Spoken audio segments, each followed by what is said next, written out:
All I'm saying is that you do not respond, you black males, do not respond to racist Latinos the same way you respond to black people and white people. When a black person does something to you that you think is disrespect, you respond totally different. When a white person uses the N-word or do something that you think is disrespect or racist, you respond totally different.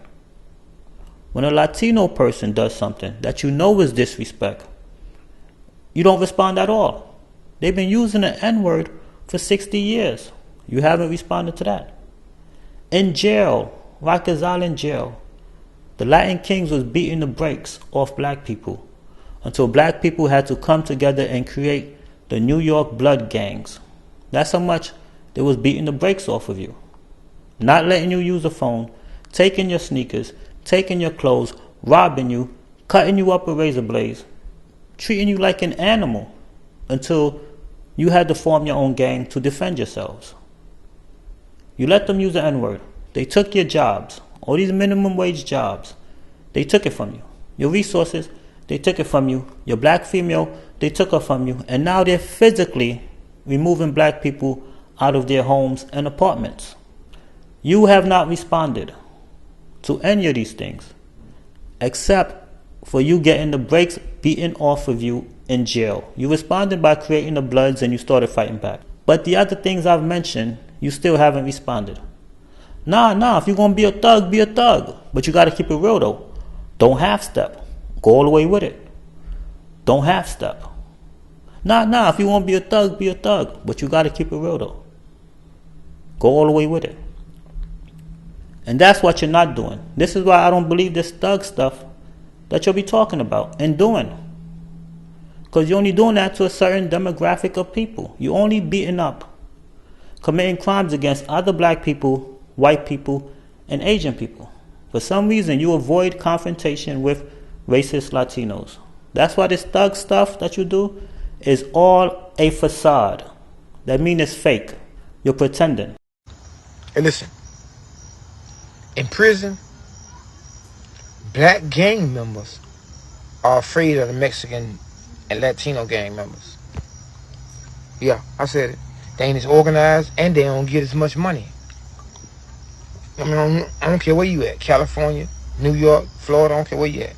That's how it is, right? And that's finna spill over into the streets. Once these Venezuelan dudes get through with your ass, the government backed Venezuelan dudes, the Venezuelan gangs.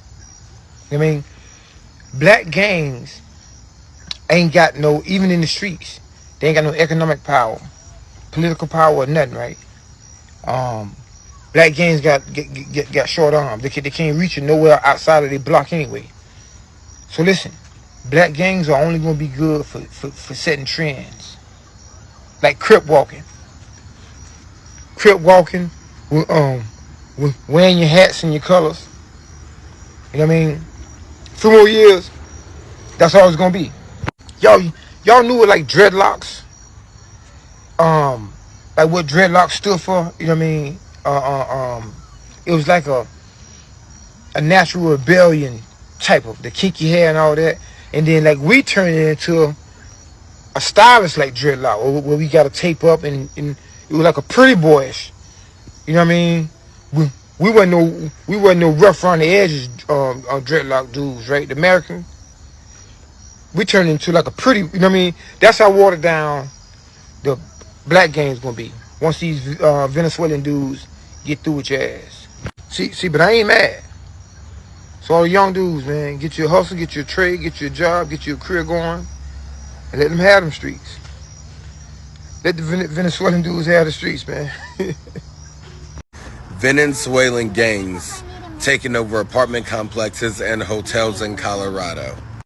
Yeah, no, I'm not surprised. Oh, don't forget Dallas, Texas.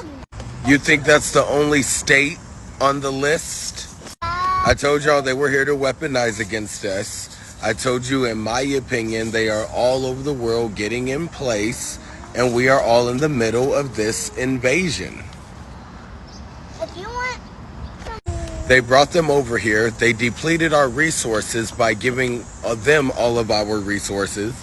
They got us so poor and struggling that we can't even pay attention to the nonsense that's going on around us. So they brought these people in from all different sections of the border, and now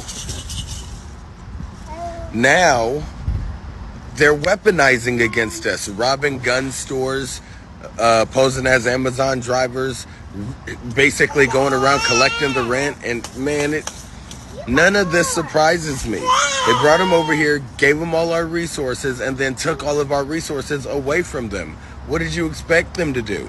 They paid them to weaponize against us. This is the stuff that gets you banned. But it's so hard to sit here and not talk about what the facts are. They've been telling us for years that they're going to replace us with the Hispanics. Everybody came at me sideways when I said that Hispanics are next in line to roll over black people. The Hispanics are simply next in line to replace all of us Americans. AI is going to do its job, and the human nature that they want is going to do its job. And it's wild to me, all them gangs in Colorado, all them gangs in Chicago, y'all are literally letting the border crisis take over your neighborhoods. It's probably because you're too caught up on fighting each other still. Every United States citizen needs to put division aside and realize that if we don't unite, no matter your color, your gender, your prejudicial views, y'all, there's a true crisis on our hands, and it's coming to your front door. Most of you, it already has. Don't let it be your family. Don't let it be your country. That's just my opinion. Don't string me up for it. Neighboring suburb of Aurora, Colorado. That's according to a new exclusive from the New York Post. The town of Aurora is now grappling with the arrival of a notorious Venezuelan prison gang, leading to a surge in violent crime. It's become a hub for the brutal Tren de Aragua gang, according to local law enforcement sources who spoke with the Post. This criminal organization has taken over multiple apartment complexes and is wreaking havoc in the community.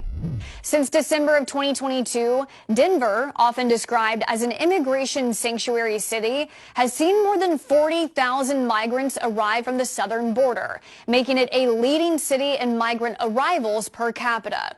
The city has gone to great lengths to provide aid, even cutting back on emergency services to manage the costs, which have already exceeded $68 million. However, Aurora is not embracing this influx of migrants. In February, the Aurora City Council passed a resolution explicitly stating that it would not offer resources or support to migrants coming from neighboring cities like Denver. Despite this, Denver's migrant policies have still led to a spillover into Aurora, bringing with them the dangers associated with Tren de Aragua.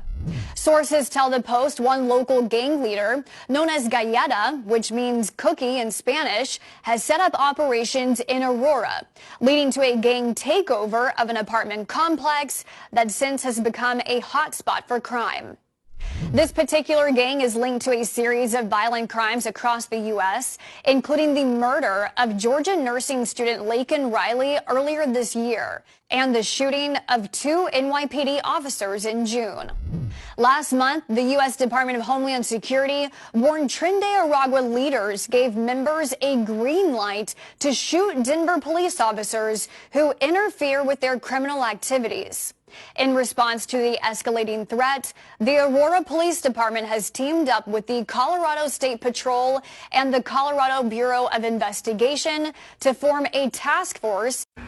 I swear, Trump's points just prove itself. If you're voting for Kamala Harris, then why are you speaking on the Colorado takeover? The views don't align. He's been trying to tell y'all this from day one. Please Google it, educate yourself before y'all sound so dumb. Y'all are proving his point every time y'all speak. It's so funny to watch because y'all have no reason to not like him, because everything that he said is going to happen has happened.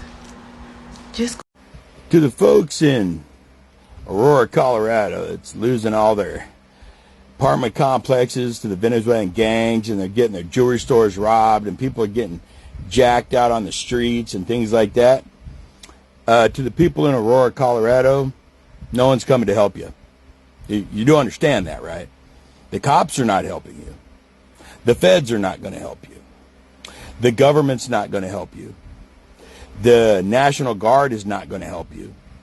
The U.S. Army, which is at Fort Carson right there in Colorado Springs, they're not going to help you.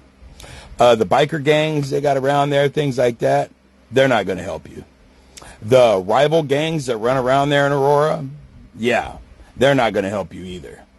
No one is coming to help you. You need to learn to stand on your own 2 feet, or you're going to fall to your knees. And let me tell you something here, folks. If you don't stand up and protect your property when they kick your door in and they come in, they drag you out, thumping you up, and they come in and essay your wife and your daughters, or, go put their boot down on your dog's skull or something like that, and just take everything you got and tell you to get out, you got that coming, buddy. You got that coming because you gave up your gun rights and your gun control bull crap. You voted liberal. Your city's going to crap. And you have done nothing about it but let it happen. So, what the folks need to do now is just let it happen. Until someone stands up and says, I've had enough. That's enough.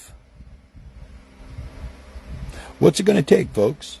What's it going to take for you to stand for your property? What's it going to take for you to stand for your family's protection? What's it going to take for you to stand for your own protection? Well, it's looking to me like calling the cops just ain't working out for you anymore. So you're going to have to do something about it. If you're too coward to do something about it, get the hell out of there. Let people who ain't afraid of those fuckers come in there. It's going to be a little different story then. They might have the upper hand now. It won't last long, folks. But to those allowing themselves to be victimized, so what? You're a punk anyway. Violence ain't the best option, folks. But it is still an option. Tony Doles.